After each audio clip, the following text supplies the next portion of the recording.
Yo, Jeff Gets Better, March 5th, 2025. Oh, I'm better than I was yesterday, for sure.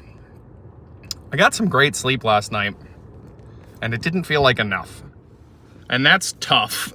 Now that I'm in my 30s, so when I was in college, I used to imagine that I had this like biological apparatus inside me called a sleep synthesizer, where under certain stressful conditions, like I got a test coming up or I like went to a party that I shouldn't have, I could just kind of get away with it, right? And people describe that in their lives in general in different ways. But basically, like when I was 19, even when I was 25, staying up late or not getting enough sleep, it just didn't hit me as hard. These days, I get clobbered by not getting enough sleep. And it's tough.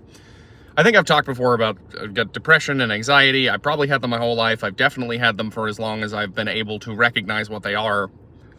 And I am like, for as anxious as I can get in my day-to-day life, I never really suffer from my anxiety more than when I'm putting my head down on my pillow and trying to go to sleep, right? When the day is done and there's nothing to distract my brain, my mind goes wild. And it sort of like, it spins itself up and it makes it impossible to sleep. A couple nights ago, I had a night like that where I just like, my sleep tracker, my fitness tracker told me that I ultimately slept a total of like 35 minutes or something.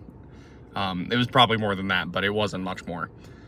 Last night, I went to bed at like 7, so I probably slept for like 11 hours, more or less. Which was good.